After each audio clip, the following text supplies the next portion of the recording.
Hi, I'm Karin, I'm Katie. I'm Anne. and this is the Strings Unraveled podcast.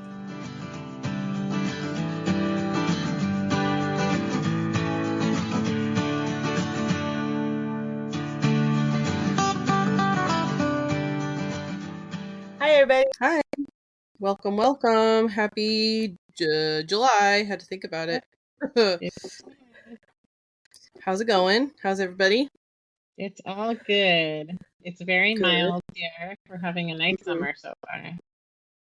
Yeah, it's been nice Apparently- and it hasn't been killer hot at home either, so. Nice. That's good. Apparently 90 degrees and raining is cool for this time of year. I will say the rain is nice because we're only allowed to run the sprinklers one day a week. Yeah. And so having the extra rain to bump up the keep everything's green. Now I understand why though also because today felt pleasant because even though it was 95, it was dry. So that's nice. I'll take 95 and dry and zero humidity or low humidity over over rain. 85 and 65%. Yeah. Yeah, I don't blame you. That doesn't sound fun. I took a day trip to Austin. Oh, go ahead. No, go ahead. Oh, I took a day trip to Austin this week. It was kind of nice to get out of the house. Yeah, Austin's fun. We left really early in the morning so that it's about a 2-hour drive, and we stopped and got coffee and stuff on the way. Not that there's much in the way that we went. We kind of went the back way. The back way takes the same amount of time as the regular way, but there's no traffic. So I don't want to be stuck in traffic and have aggravation and start and stop. I'd rather, even though it's technically longer and it takes the same amount of time, not having the anxiety of traffic is nice. That is nice. Though we did encounter an interesting, it was not a driverless car. It was because there was a driver. It was a car that has lots of cameras on top to record your license plate so they can check to see if you have a right to be here or not. So that was not fun. Interesting. I do trust that that's what they're using it for. I absolutely believe that. But that's been around for a while because they do it in parking lots to scan for registration being crimes. But I'm sure that is what they're doing. But we were kind of in the middle of nowhere except for agriculture. So I don't doubt what it was for. Oh, no, I don't doubt either. But we just hey, we have this technology we could use for this other thing too. Yeah, exactly.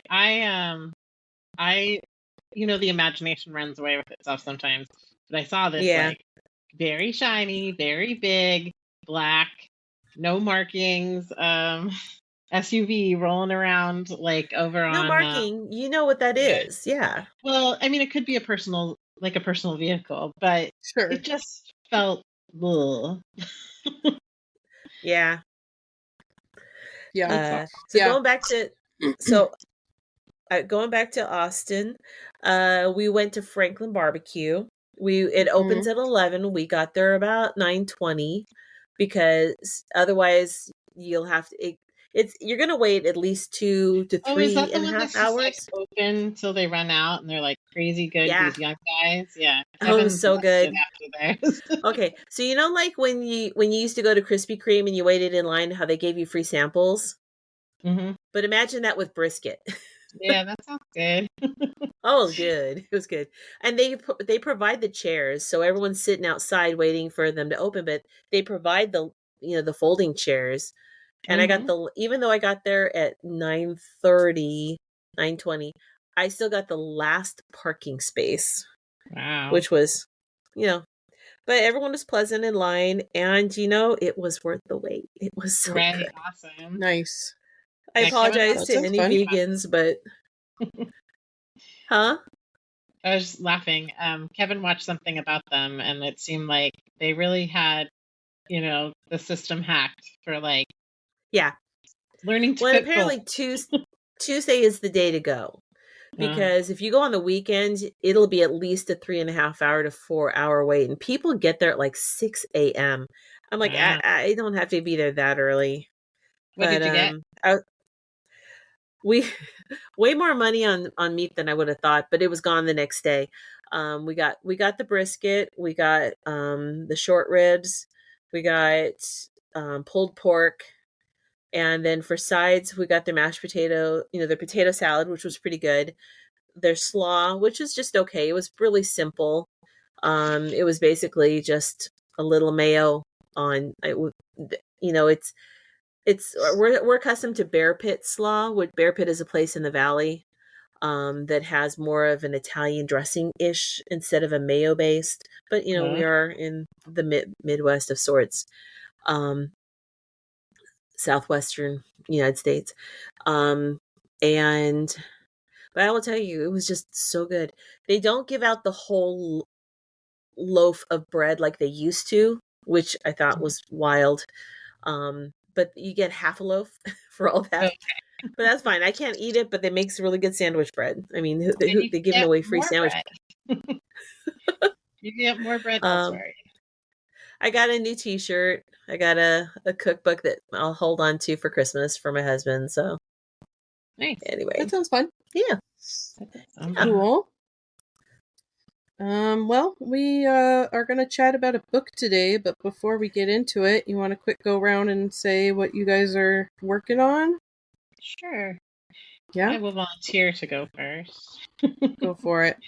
I am working on these little shiny squares. It's a yellow circle with a white border around it to square it up. Can you guess what goes in the circle? It's a fried egg. A little smiley face. Okay, it looks like a fried egg. That's a good guess, Karin, but Kaity is correct. There's a very cute crochet purse book called Crochet Crush that's published by Lane. And this bag is called Smile. I like it. It's 12, it's 24 of these little squares that are like kind of the have a nice day smile. And you embroider the smiley face on it after. And it's such a cute book. I feel like I had seen it at Barnes & Noble before, and I was just poking around on Libby about what crochet books they have. And because I'm actually looking for some crochet stitch books. And I came across this in Spanish. And it took me a while to unpack that it was a Lane published book, and it just happened to be the library has an ebook with it translated to Spanish, which is sort of fun. But I found that the Ventura County Library had an English version in hard copy, so I've also borrowed that. But I'm not doing a bad job of interpreting the pattern from Spanish. Yeah, I'm sure that That's cool. Because you have like your basic knowledge of crochet, can like kind of see where they're going with things for the most part, Yeah. Cool. And I'm working on my Spanish knowledge. Yeah, nice. 2 for 1. What a great practical way to ignore. Yeah, it's a little fun. There's one of the purses in there that has cute little like baubles of like little daisies almost. And that's where I really kind of wanted the English version. Is it's carrying along color work and fancy stitch. So it's like, yeah, couldn't hurt to have the English version of that. Brain hurts a little bit on this. So. Cool, Karin. What are you working on? I'm picking up. Let me just finish this tiny bauble. I'm working on a project that when you're cleaning stuff out and you're like, oh yeah. Well, I finished a couple projects and I thought I'm not starting it. Now's a good time to not start anything new because I still have a couple more. So I'll pick up something I've already done. I picked up Murder of Crows. Yeah. Oh, that's a fun one. It is really fun. The problem was my yarn. I needed this last skein of color yarn, and it had gotten separate from the project, but I knew I had it. Half of the yarn was like someplace else, because sometimes if you need to downsize for a particular event, you don't necessarily bring everything.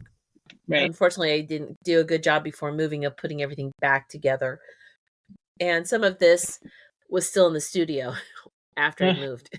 Oh, no. So I was happy when it got shipped back, when I shipped it back, because I'm in Reunited. the place where I'm starting to. I only have a few more probably less than 10 rounds left of the yolk left of this color. But I'm in the place where I'm alternating so that they're not on top of each other and they're starting to space.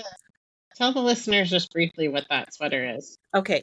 So Murder of Crows is a project from Don Barker of Barker Wools.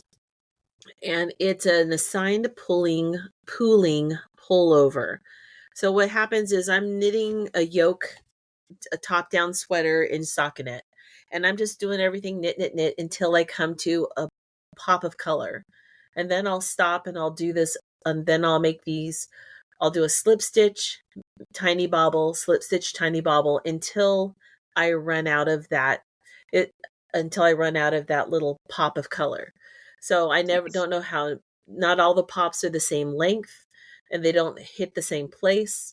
So they're not stacking necessarily on top of each other, but and if I find that they stack too much, I can maybe do a few stitches and offset it to kind of help it move and shift a little bit. So I don't have just stacks of bobble sections, but it's pretty nice. These are the actual colors of the sample that I really loved. It's this kind of a dirty taupe with greens.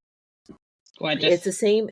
Very pretty. So it's the same. So the base color of the variegated one is the same as the solid, and then it's got little bits of lime. I don't know if that's a little closer. You can see there's all kinds of shades of so many shades. So I don't do it for the lighter shades of green. I just go when there's the deeper shade of green. That's when I start doing the pops. Anyway, so that was nice. I had that in Austin with me. So very pretty. I figure if I'm going to wait, that's 2 hours. I know for sure that I can be sitting and knitting in the shade. Nice. What about you, Katie? I have not knit a single stitch this month. I don't know. I was in a slump last month, and now I'm just like, what if I just don't knit or touch yarn for a little while? So I'm kind of just not doing anything. But and you mentioned doing like making friendship bracelets, and I was like, that sounds fun. I want to do something like that. And I have, endless supply of embroidery floss, but then I thought, no, I don't want to do that. So I've been making boondoggle keychains.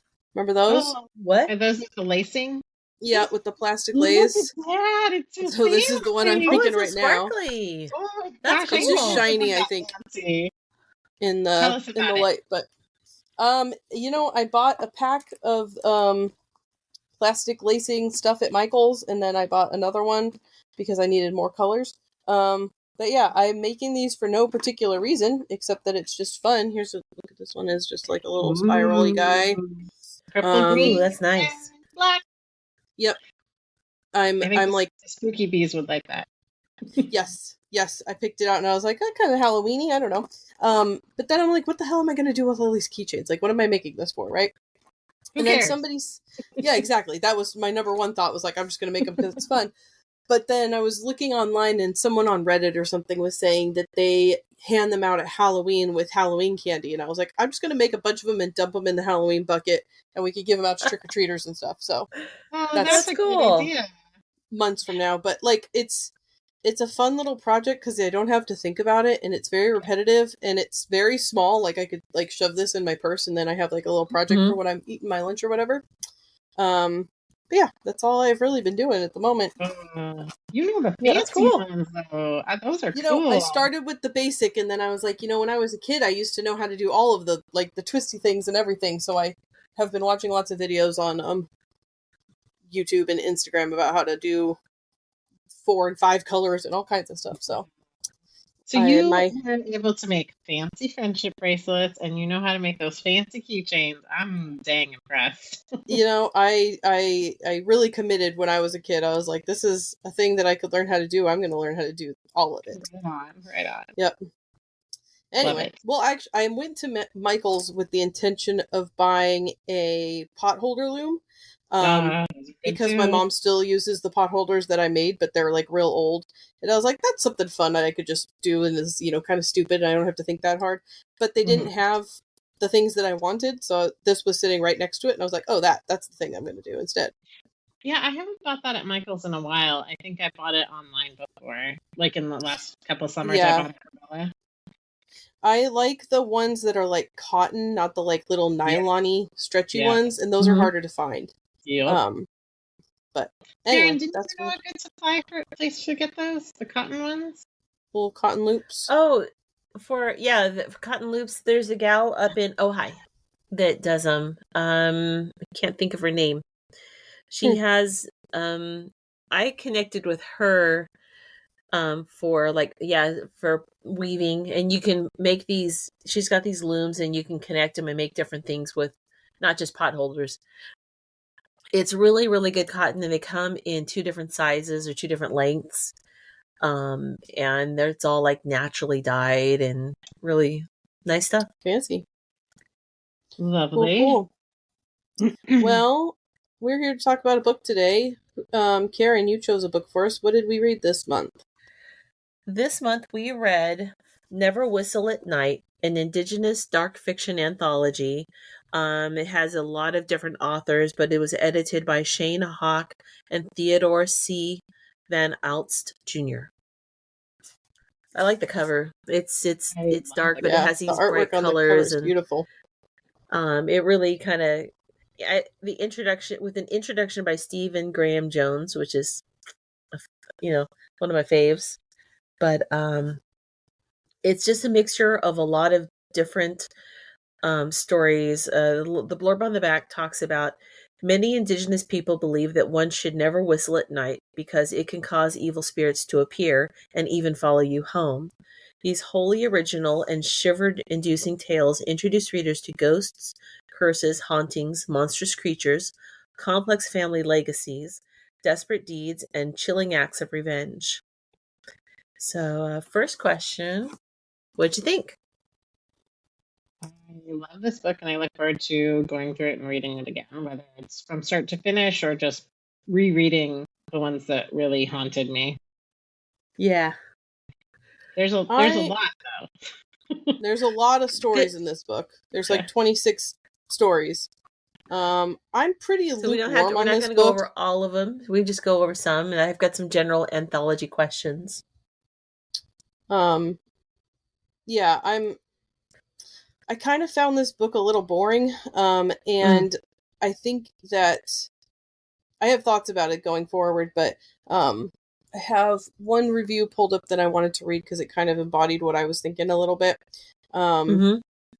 This person says, oh, now my app has closed and it's not going to show me. I had it all loaded up.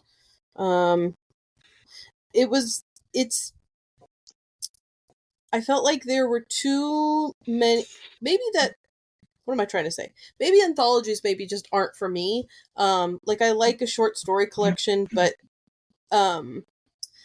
here it is. The problem with anthologies is that they highlight the kind of the bad writing. And I didn't think any of it was bad. It was just some of them weren't that great to me personally, like not painfully bad or anything. This person says certainly more dark fiction than horror, which I would agree with.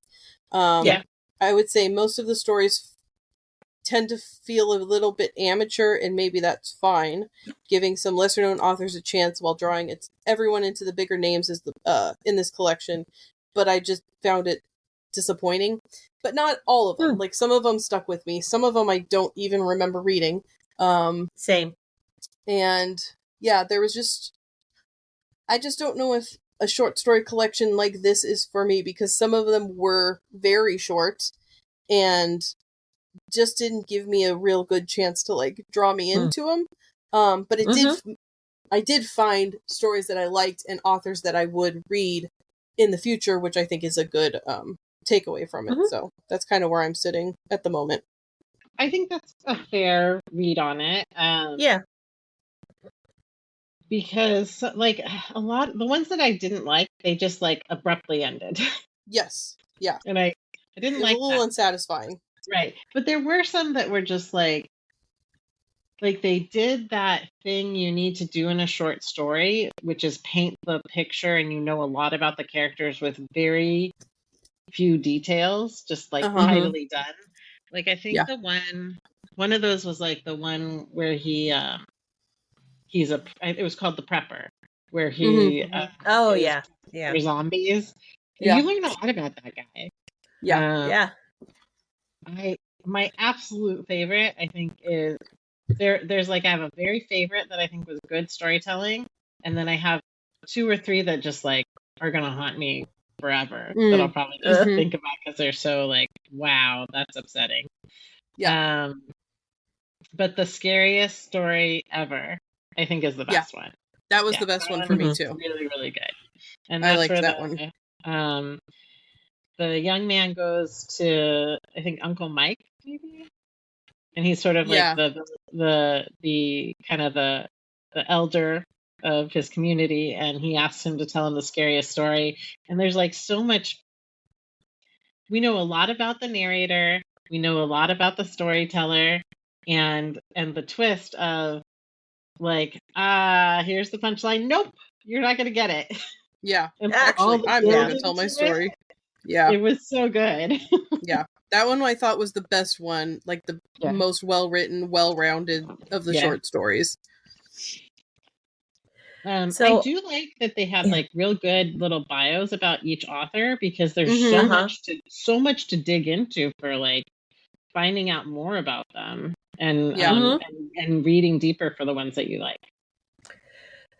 I really did appreciate that part because I've read anthologies before, and there's always a handful of really great stories with some okay stories and some they're like, yeah, that wasn't great.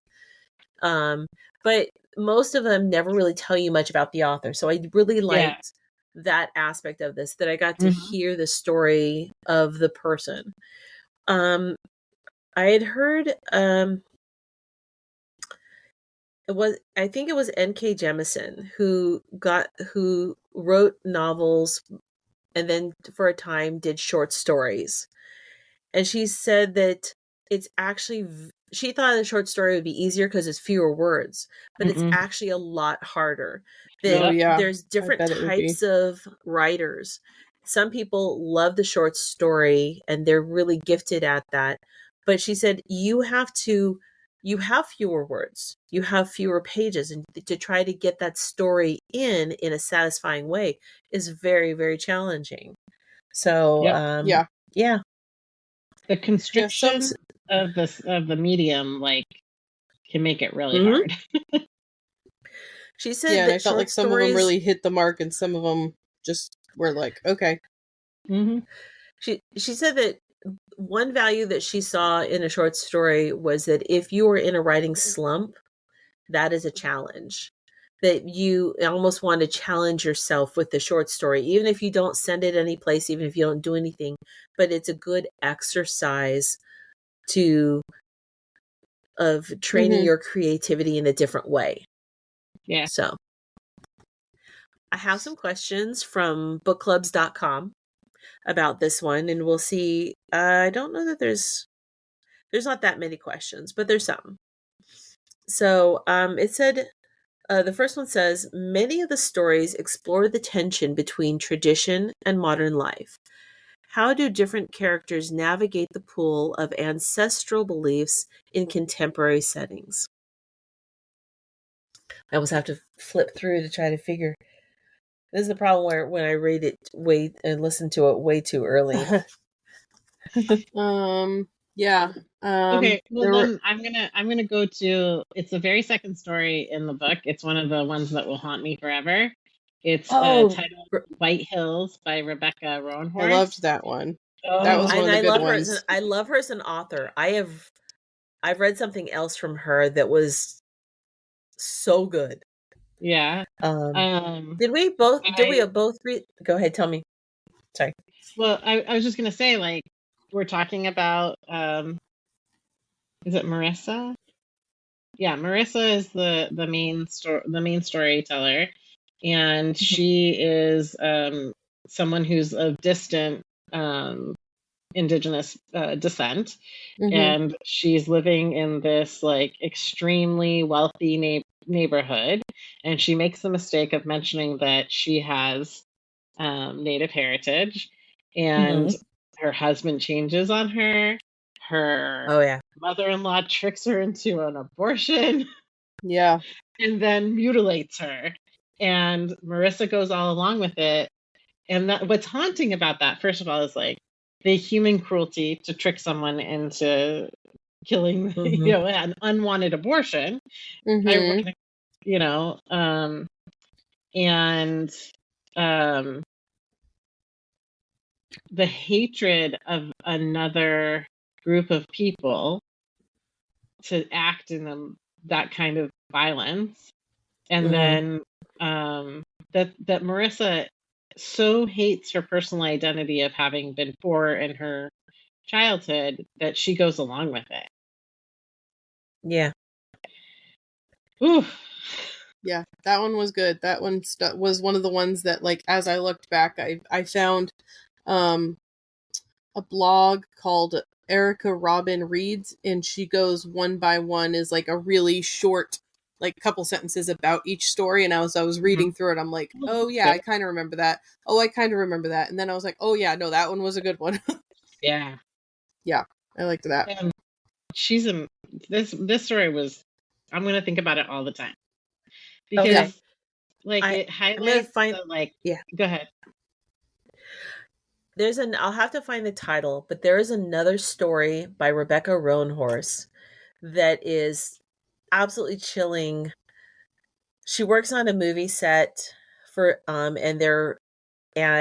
she's working on this movie that's like a horror type movie, and mostly with white people, and she's in an area that has sacred land, but it's a big house, big property, and things start going bad and going dark, like really scary. People start dying, and there's something after them.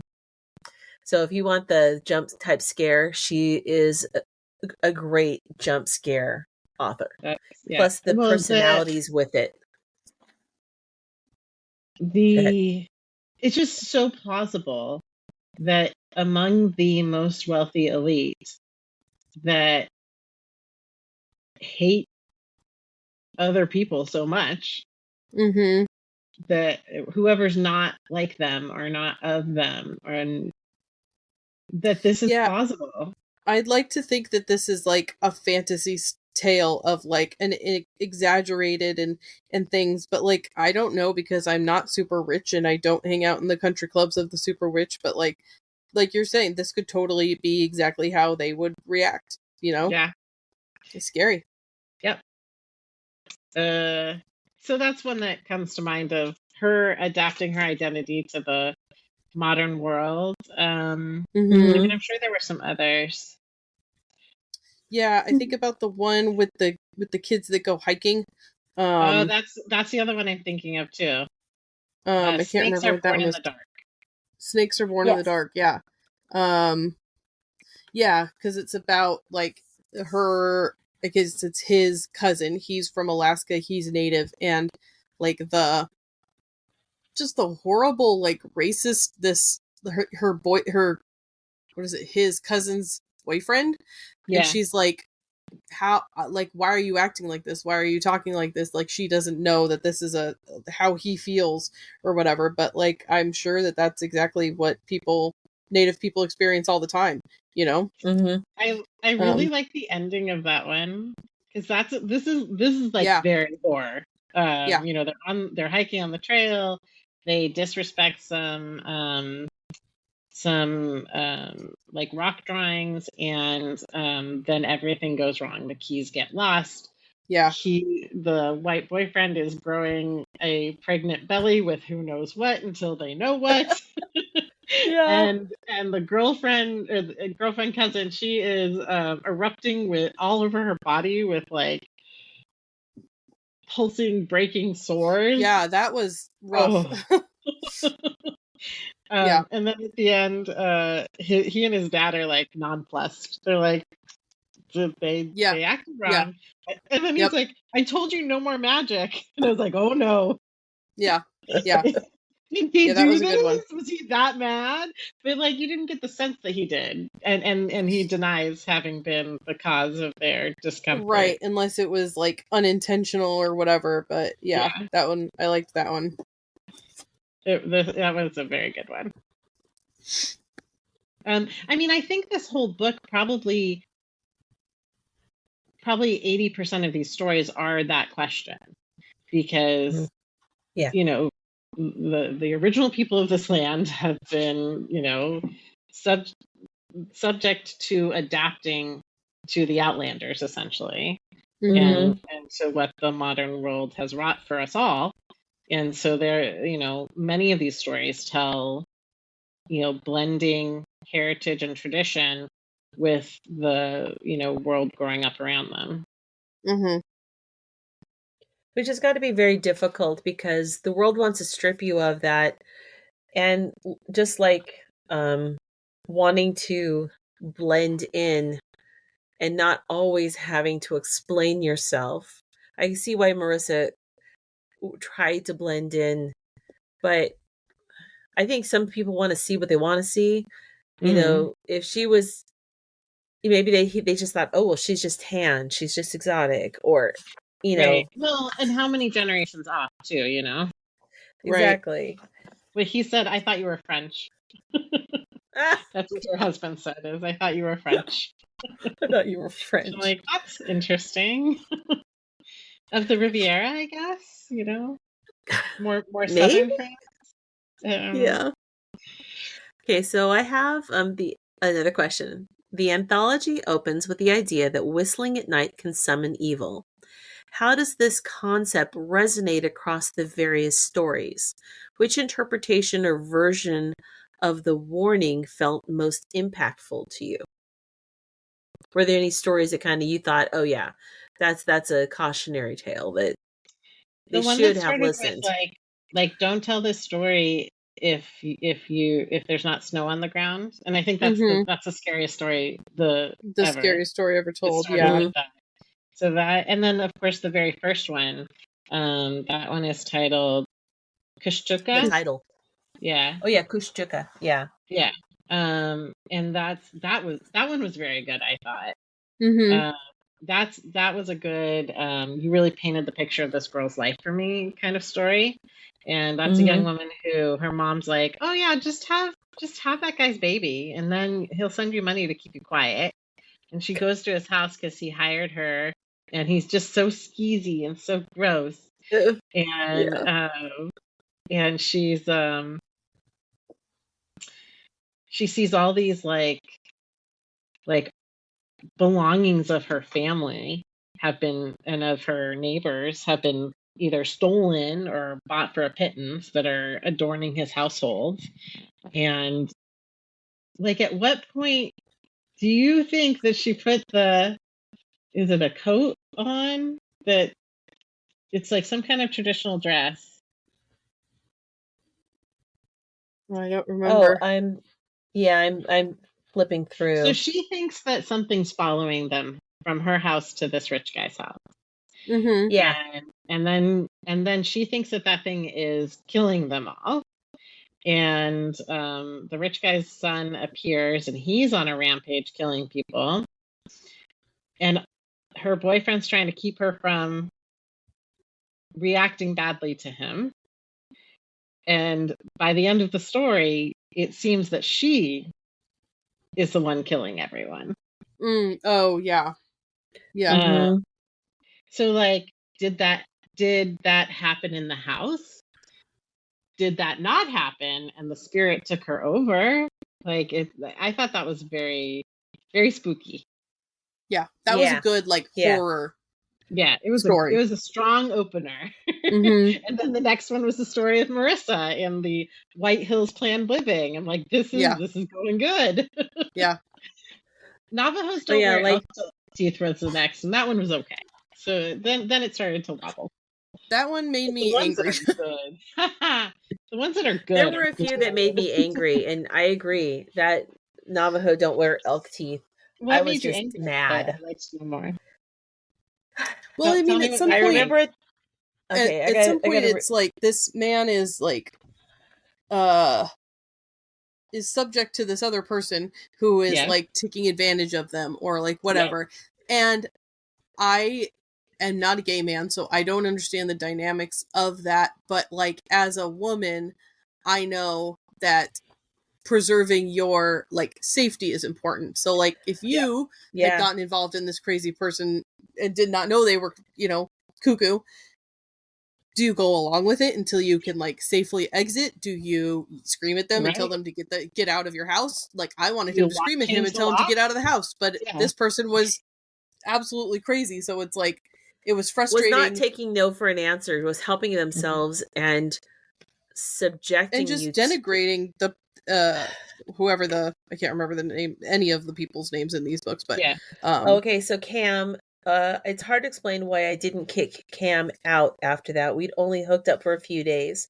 By normal standards, I didn't owe him anything beyond a polite brush off and a snack for the road if I was feeling generous. But every time I thought I should end it or thought about the rest of the summer stretching out in front of me, long and lonely, he'd managed to knock me out of my rut. Being with him wasn't all bad either. When he was on and in his best, he could command an entire room's attention, turning heads to him like flowers bending to the midnight sun. He'd charm waitresses and delight strangers with jokes and never falter, never worry that someone hated him or consider how much space he took up in the room. I wasn't like that. And I think that's the thing. He didn't like how he was made to feel, but at the same time, he admired in some sad way the guts. This guy had no guts. I mean, he had the guts he had sometimes a highly confident person is very magnetic. Well, you've just perfectly described the sociology of an abusive partner. Yeah. Yep. Like they appear to be one thing on the outside and another at home. And I'm always very wary of those people that are like, everybody, they could talk to anybody. They are friends with everybody they meet. They really are like a great people person. People really like them. It's like that. Sometimes that's a great person, but I've known people like that have ended up being not so great. And I'm like, I could see that happening too. Ego is a very strange thing, and it can either like manifest itself in like self-confidence that helps everybody, or it can manifest itself in like just pure ego, like narcissism. And that was the So you were angry at the situation, but like it was still a compelling story to you? Yeah, I was angry at how this is like victim blaming, but I was angry at how the narrator was handling the situation from the jump, because like after the first sign of weirdness, exactly, he had no commitment to this man who had just like come over to his house and they hooked up. But after the first time they had hooked up, he should have realized like this guy is not a great guy. But he was looking for some excitement in his summer and whatever. But yeah, I was frustrated. The guy was physically aggressive. I mean, that's a nice way to put it. He was physically even abusive. And the guy still didn't kick him out. And I was angry at both of them. I was like, dude, stand up for yourself. You don't need to take that. And also, wow, I was annoyed with him for not saying something when he wakes up in the morning. The guy's helped himself to the house. You would be out left on your ass and come back. Absolutely. I don't care how cute I'd be like, no. I do not care how cute you are. You are being scary and you are gone and my locks are changed. Of course, he didn't have a key, so maybe nothing would have kept him out. But Right. He didn't need the key. And it took him confirming with his friend that he was collecting human teeth to be like, maybe I don't want to talk to this guy anymore. It's like, that was what did it? I mean, that would do it, but yeah. I hope so. Good Lord. Yeah, that was gross. But even just suspecting that, would have been the huge red flag, but he still waited. It's like, it's just weird. Yeah. Well, I mean, aren't you grateful that you have trouble getting your head around what makes people stay? Yeah. Yeah. Like that's a foreign situation for you. For sure. But it's definitely the human experience, and sadly more often than you'd like to know. Yeah. For sure. Okay. Another question. How do themes of colonialism, survival, and identity shape the horror in these stories? In what ways does the cultural trauma manifest in supernatural forms? Well, that first story. A lot of these stories are about maintaining culture in a society that doesn't respect it. Like, I'm thinking of like the White Hills is like the most egregious example of it, but a lot of them are like I think it was the first question was about like the juxtaposition between the modern world or modern America and the culture and heritage of Native people. And I think the point of the book is about storytelling, right? Like, storytelling is important. There's a whole story about storytelling, and we're reading these stories. So witnessing people's culture through storytelling, I think, is like the entire point of the book. But yeah, I think a lot of them are examples of how people have to cling to their culture and traditions. I'm thinking about that one with the mother and the two kids, and one of them gets to be in the Native like association, and the other one doesn't have enough percentage of Native blood. Yeah, Quantum. That's one of the ones that's gonna haunt me. Yeah, that one was rough. Like, but it was a interesting mirror to hold up, because that's how society has treated Native people, is to treat them like they're not human, or to to diminish their humanity. But it was so jarring to watch a mother do it in her own household. Yeah. And that was well done too, because it was like he becomes more and more animalistic, and her care about that. Yeah. Because at first she was like, "Oh no, my one son's not going to have access to what my other son will have," and then she's worried about what she can do for him. Yeah, and then she's like, "Oh, do we even have a dog? Yeah, what is that noise? What is that scratching from outside?" Yeah. Oof. Yeah. Yeah. Yep. Trying to think of another one. There were some that I don't think I ever quite connected with. Eulogy for a Brother Resurrected was one. I don't know if I was just doing too much in my brain when I was listening to it, and my brain just wasn't, because I think that I had to pause and go back multiple times because I just wasn't. Well, I got a little lost. Yeah, I did find that I had to I needed to be willing to listen to it from start to finish. Like, I was listening to it in the car and stuff. So if I stopped mid-story, I found that I needed to start the story over again. Reading. Yeah, there were a couple that I was like, I read that. I don't remember. They just didn't connect. And again, it might have just been that it was short, or it might have been that it was just not that well written. I don't know. I actually really liked that one. So that one was about... What about the brother? Yeah, that was about resurrecting him. They go to the aunt's house. The aunt's house, yeah. And she reticently shares it with the girl, because she's like, the one who died, Callum, he was the one who was supposed to carry the what did she say? Carry the medicine, I think. But whoever brings him back has to be willing to pay a price, right? Yeah. Our auntie has given us a garden, which is more than we have been given before. Among her, blah, blah, blah. Okay, so our bodies are both earth and flesh. I think they kind of join together in some way. Almost like he carries the soul of his brother within him. Well, I think it's a woman. Oh, yeah. Telling the story. See, I don't know why, but I didn't catch that. Sometimes I can't tell I think the there were gender, and two brothers and a sometimes I think that's sister. on purpose. Yeah. So they Got become like I looked down at the body that moments ago was not a body, and Callum looks just like himself. He stands. He looks just like me. We share blood. We share breath. We look at our auntie. We look so alike, she and we. So they become like a we, like they're like a codependent entity now.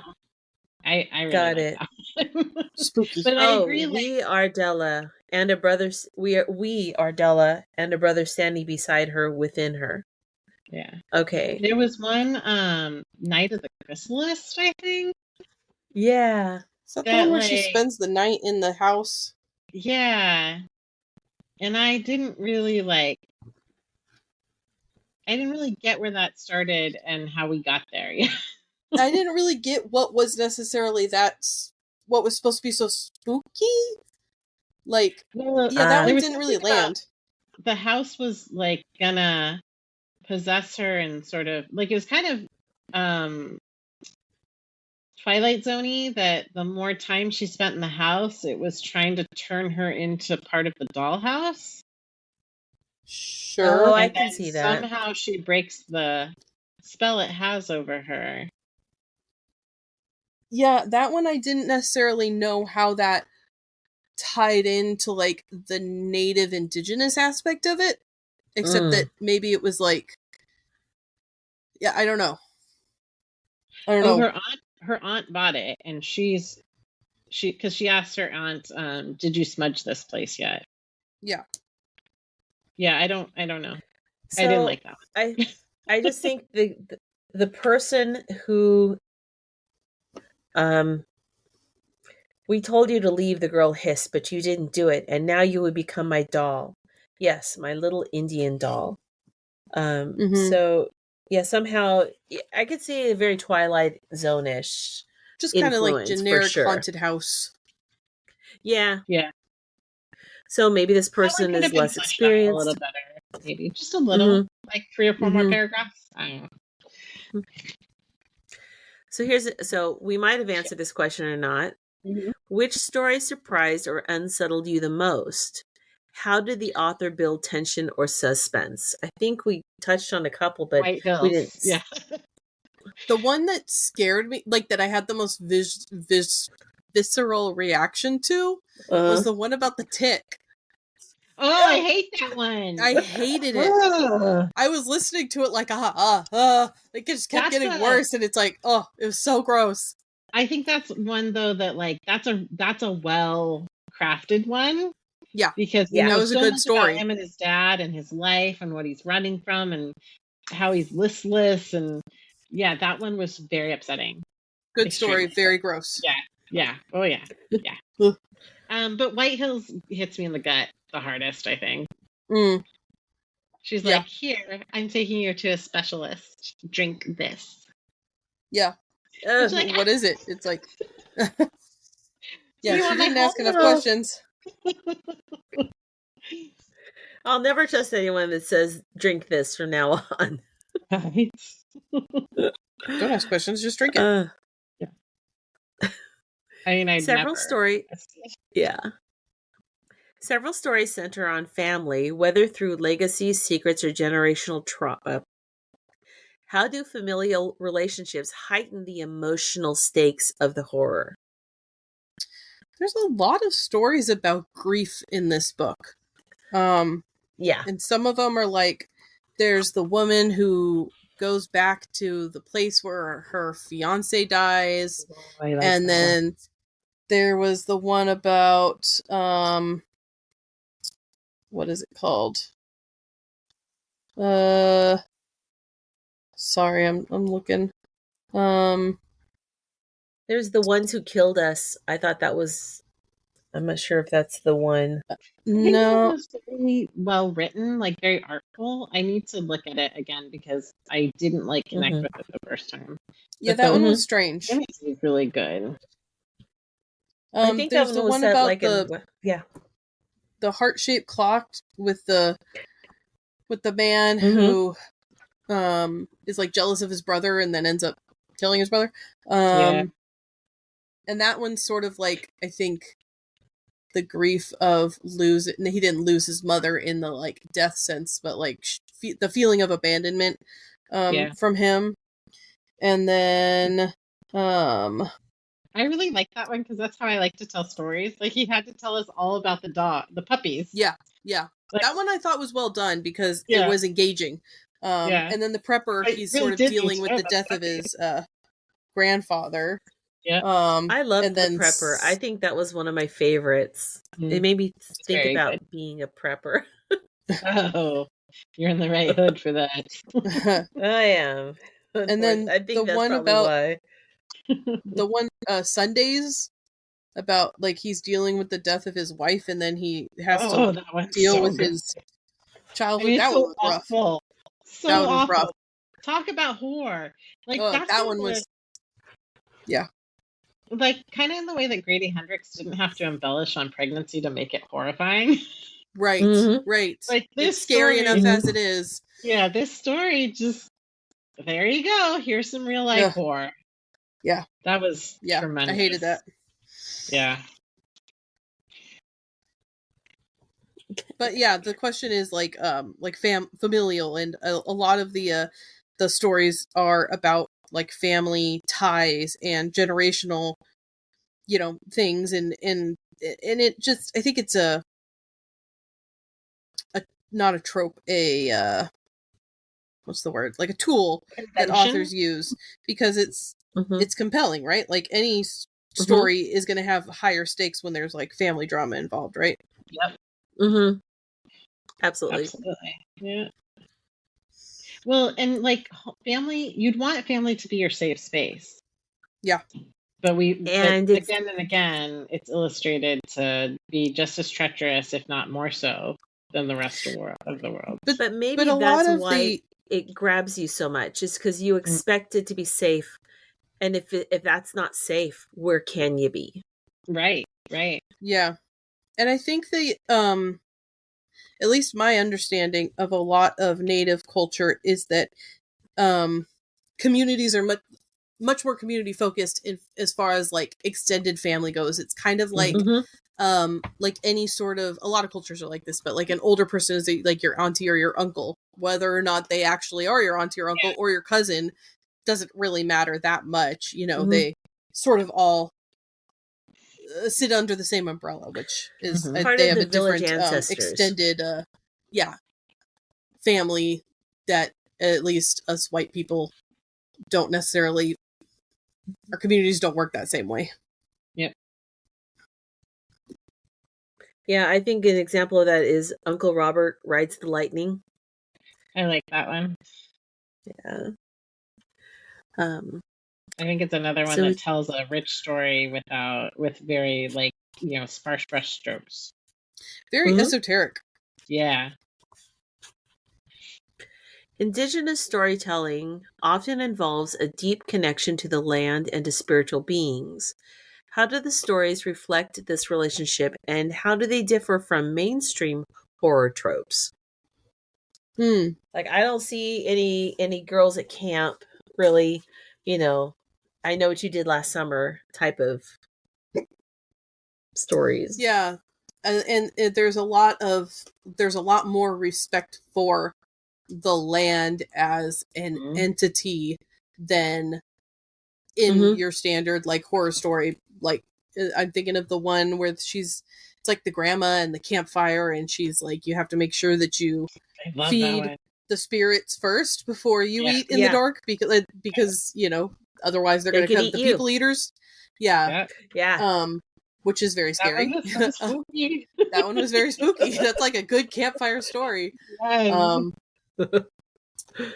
And there was a lot of talk about like indigenous like medicine and how important medicine is for the people, and sharing it, and who uses it and using it correctly, and all of that is like based on like nature and the land, and like smudging the house and things like that, saging the house. It just adds a different layer of sort of like protection. Whether or not it works, it's just like a peace of mind, you know? If you move into a haunted house, you're like, I'm going to sage this place, and maybe it'll keep all the spirits away. Or maybe your aunt forgot to sage the place, and now you got ghosts. Wasn't there something like in this story where they're talking about having seen a ghost, and that that there's many layers of people all over the land or something like that? Is that the one about the owls? Maybe. Which I always have to remember the owls are a negative thing. Yeah, I know. We're like, oh, cool, an owl. No. Right. Owls are not cool. Like in some, in Thailand, they're extremely good luck, you know? So not everybody feels the same about what the owl represents or what their experience with the owl is. So here's something just while if you're looking something up about sage. I did not learn, you know how there are gendered plants, like a pear tree needs another pear tree in order to create what's the word? In order to create fruit. A pear tree by itself will not reproduce. Apparently there's male sage and there's female sage. And I saw someone said, hey, this is the season where people go collecting sage, which is already not diminishing in its numbers. Yeah. They said here, they even showed pictures of this is what a male sage looked like. This is what a female sage leaves are bigger, a little wider, have a little more to them. She said, if you have to pick sage, pick the males. If you pick the females, you won't get more males and you won't get more females. And it'll just keep diminishing. So I thought that was interesting. I thought there's culinary sage, but from what I understand, that is different from medicinal or like ceremonial, cultural, sage. But I did not know that sage is one of those that has a gendered plant. Well, that's interesting. Because a lot of the plants, those genders are on the same plants. In this case, the plants are different. They're actually a little bit different. And they have to be pollinated. They grow enough near.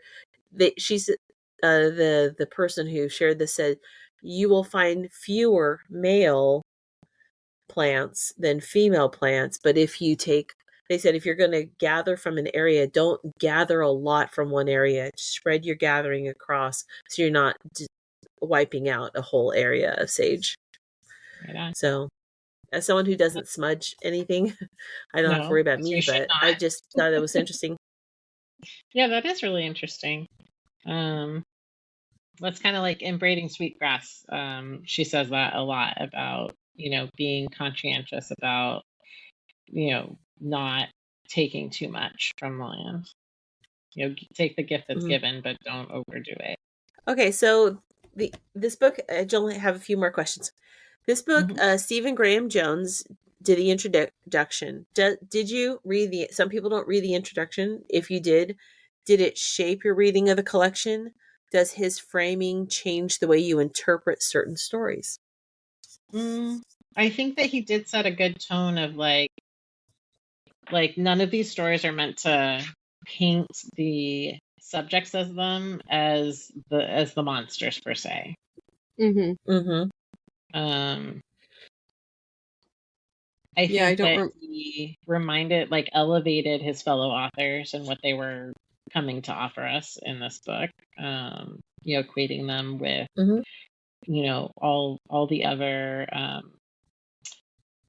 science fiction pillars of the writing community that we often think of, and reminding us that they have a place in that pantheon. I think it was a good intro. I think he did a good job of setting you up to listen to some stories. He set the tone, I felt pretty well, and the feeling of sitting down and listening at a campfire story. Yeah. I think he helped me listen to the approach of different voices. I just felt better prepared. I got a little more excited about it. Well, because I thought he had his was the only indigenous voice I had heard before, other than Rebecca Roanhorse. Those two are the first indigenous voices I have heard from, read before. But yeah. Okay. A couple more questions. Revenge is a recurring theme. In what ways do these stories use revenge as a tool for justice, healing, or horror? I mean, revenge is how you get justice when justice has not been served properly, or denied. So yeah. There's one story that I think illustrates that really well. Is it the longest road? Yeah. The longest road ever or something? The longest road in the world or something like that. Oh, I remember that one. Yeah. Yeah. Theodore C. Van Alst Jr. Longest street in the world. Yeah. Yeah. It starts with this guy getting a brick in the face when his business is vandalized. And then after he started to heal, this specter drives up with the bodies of and the heads of these beheaded people who were the culprits, and he's like, "What are you doing here? I didn't call for you." He's like, "Yeah, you did. You did. You might not have meant to, but you did. You did." And like it's what you wanted. The character reiterates, like, I just call when I come when the community calls me. It's like I don't even exist when they're not calling me. Yeah, that's a good example of he like representational of revenge. Yeah, and then the first story where she's just or the Kashtuka is destroying these more modern colonizers who are just taking from her community. Yeah, and she and her boyfriend just go off. And I'm on her side. I'm 100% on her side. Oh yeah, of course. No, I thought that was. I mean, it speaks to the the intersectionality that we could all get behind her on, is that violence and throwaway feeling of women from wherever they come from. That's how that man behaved, and like for him to get his just desserts. Yeah, it was a little satisfying. It felt very satisfying. Yeah. Okay, last question. What do you think the anthology is ultimately trying to say about fear, where it comes from, how it's passed down, and what power it holds? Fear is the mind killer, right? It's it's if you live in fear. I mean, I didn't think all of these stories were scary. I think it's more dark fiction than it is horror at all. I mean, some of them stories are definitely scarier, but it's like, why is this scary? Also, is it scary because it's a ghost in a house that's trying to turn you into a doll? Is it scary because you're dealing with childhood trauma? Is it scary because you are imagining something that's not actually happening, or maybe it is actually happening? There's a lot of good different ways that you could portray fear.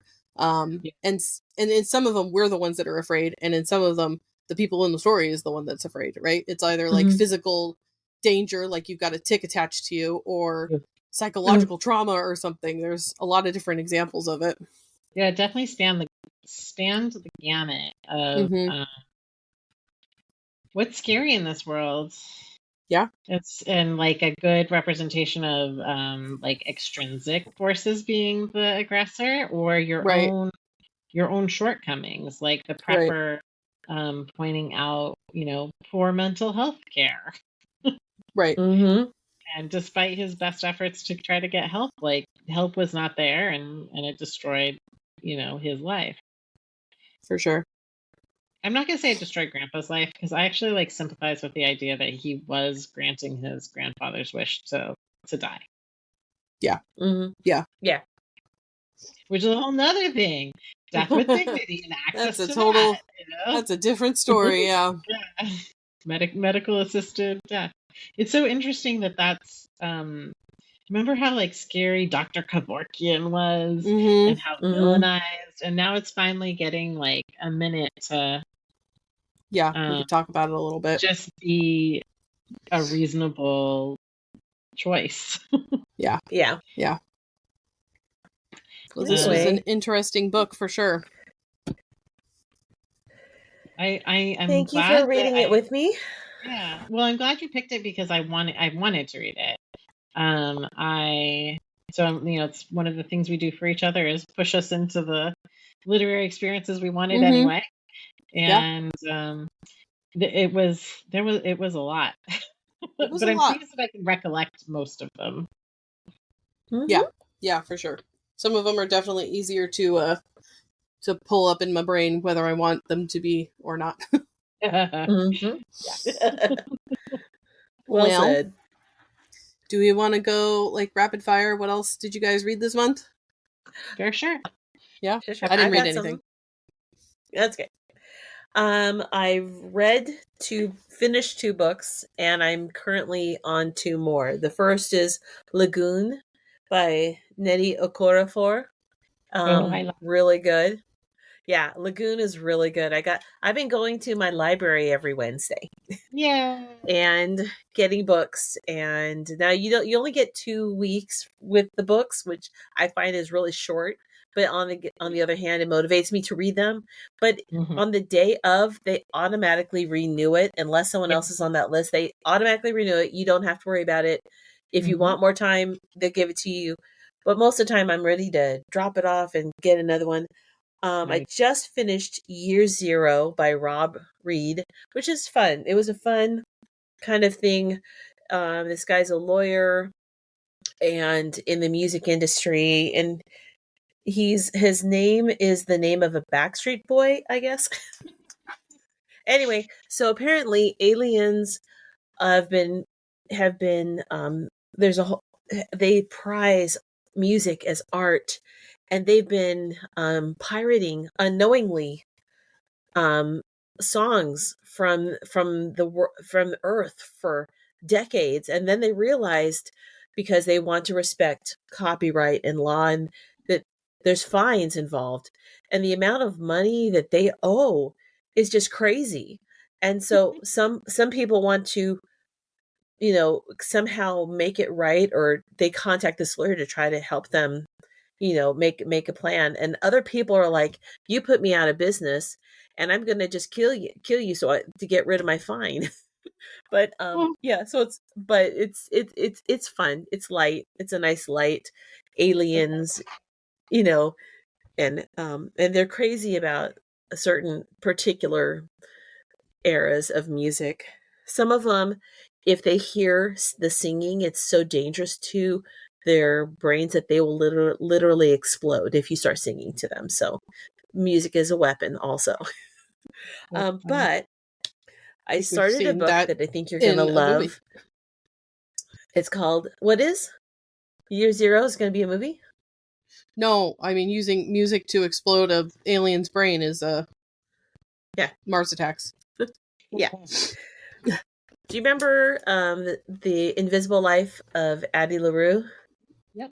V.E. Schwab. I'm reading Bury Our Bones in the Midnight Soil, and it's so Don't tell me anything. That's all I'm gonna say. Yeah, okay. I'm just giving it like a extra 2 thumbs up. Nice. And I just started one called When the Tides Held the Moon by Vanessa Vida Kelly. And it's set kind of in the turn of the century industrial age. You've got circus and like Barnum and Bailey is a thing, but it connects with mermen getting captured and this love. It's a love story between a merman and When the Tides Held the Moon. Oh. It's a really sweet love story, but I'm not very far into it, but so far I'm enjoying it, and it's a queer love story.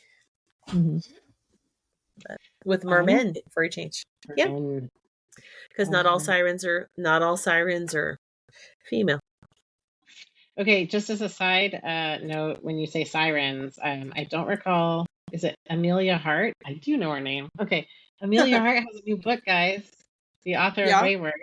Yeah. The book is called Sirens. I have it from the library, but I haven't started it yet. Also, the girl who wrote the London Seance Society and the Lost Apothecary, I think her name's Sarah Penner. She also has a new book, and that's like I don't recall the title, but it's like I think it's some kind of like ocean adventure also. Oh, that sounds cool. So that's the zeitgeist. But Sarah Penner has a new novel, and Amelia Hart has Sirens. So I'm like nervous to start it because Wayward's so good. Yeah, Wayward was really good. I just hope good things, you know. Yeah. Okay. I went to I went to a pies and pages thing at our church where they had pies. I could not have pies, but everyone brought a book to just kind of exchange. And it was like a white elephant thing too, where, you know, everyone had a number and you went and you picked your book, but someone could steal your book and bring it back. So it was a really fun take on that. Most of the books were not particularly exciting. They were like Bible study devotions. That was okay. That just wasn't for me. But I will say my books got stolen a few times.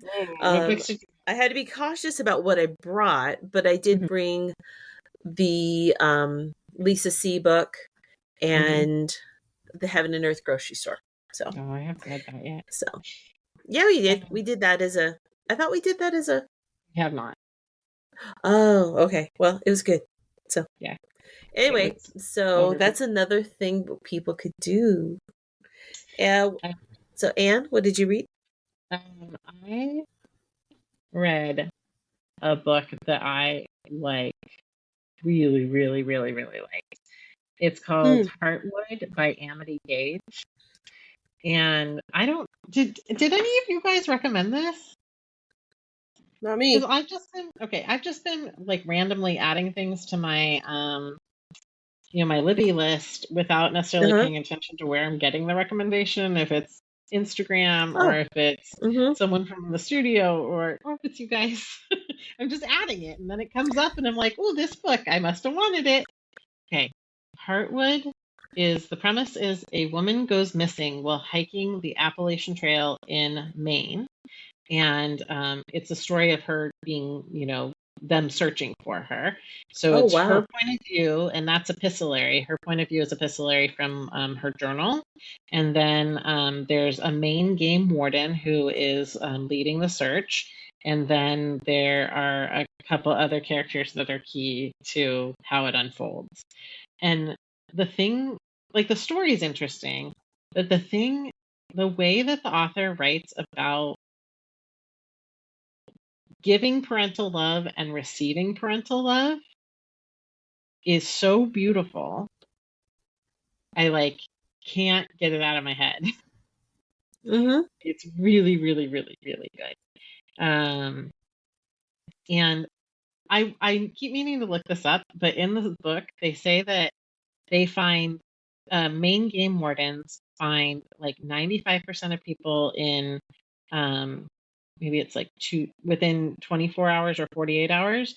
And then ultimately they find 97% of the people that they're looking for within another reasonable amount of days.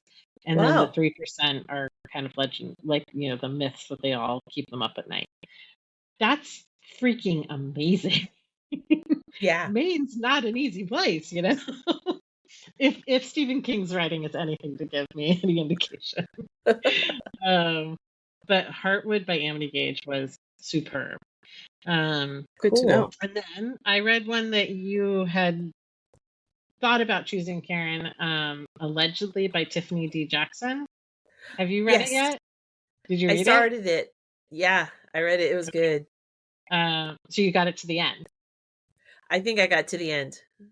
I've had other things on my head, but I'll have to. I know. I mean, I'm not even going to say more because if anyone reads it, I think it was very good and worth getting through. Yeah. The end. It was a little bit of a trek, but it was all very well written and compelling. And then I read a shorty called The Art of Stillness by Pico Iyer. And he's a travel writer and a philosopher. It is meant to be an extremely short read. It was an hour-and-a-half audiobook. Oh. And it just talks about like the gift stillness is to your spirit and your creativity and your time on the planet. And who's the author? Really good. His name is Pico, Pico. So that's P as in Patrick, or like Pico de Gallo. Pico, and then last name Iyer, Iyer. And he's written a ton of books, so you'll hear more from me about it. Really interesting. And just a quick read. Yeah, about bringing a little more stillness and silence and quiet to your life. That really sounds lovely. Mm-hmm. I actually thought you'd really like it, Katie. Yeah. You said a lot of things I feel like you said in other ways. Okay. And it was really nice. So cool. That's what I read this month. All right. Well, what are we reading next? It is my turn to pick our next book. Yeah. I was trying to decide, I was looking at new releases and things like that, and trying to decide what I wanted to read or picking something, and then I was like, what sounds fun to read right now? So when you were talking, Anne, about sea stories kind of being in the zeitgeist, I'm like, I want to read something fun, something adventure-y, something maybe kind of summary. And then I ended up with pirates as my inspiration. I was like, I want to read about a pirate. All right. And so then I was Googling best pirate novels or whatever. And number one on all the lists is Treasure Island by Robert Louis Stevenson, which I've already read. So then I was looking at other possibilities. And number two on a lot of the lists is what we're going to read, which is On Stranger Tides by Tim Powers. Ooh. Okay. So here's our little blurb. This is a 1987 novel. Aboard the Carmichael, John Cardenac is sailing toward Jamaica to claim his stolen birthright from an unscrupulous uncle when the vessel is captured by pirates. Offered a choice by Captain Phil Davies to join their seafaring band or die, Cardenac assumes the name of John Shandy and lives a new life as a brigand. But more than swashbuckling sea battles and fabulous plunder await the novice buccaneer in the roiling Caribbean waters. For treachery and powerful sorcery are coins of the realm in this dark new world. As for the love of the beautiful, magically imperiled Beth Herwood, Shandy will set sail on even stranger tides following the savage, ghost-infested pirate king Blackbeard and a motley crew of living and dead to the cursed nightmare banks of the fabled Fountain of Youth. I'm like, that sounds fun to read. I would like to read that. Yeah. So we're going to read about pirates, which is something that I haven't read in a long time. Yeah. Because I've read Treasure There Island, was a Pirates of the Caribbean movie of that. Mm-hmm. But I don't know how close it is, or if it's just sort of someone said, oh, that's a good title. Well, yeah, I don't know. It's been a minute since I've seen that movie. Yeah, when I was just looking on Libby, it showed that there's a Pirates of the Caribbean with that as a subtitle. Yeah. Yeah, 2011. Mm-hmm. Yeah, so that's my choice. Sounds good. I like it. Yeah, should be fun. Something a little different. Yeah. Cool. Well, thank you guys for joining us for another episode of our book club. If you enjoyed it, let us know. If you read this book or if you have any recommendations for future books, drop us a line because we'd like to hear from you. And yeah, I think that's it. Yep. Yeah. Goodbye, everybody. Bye. Bye. Bye.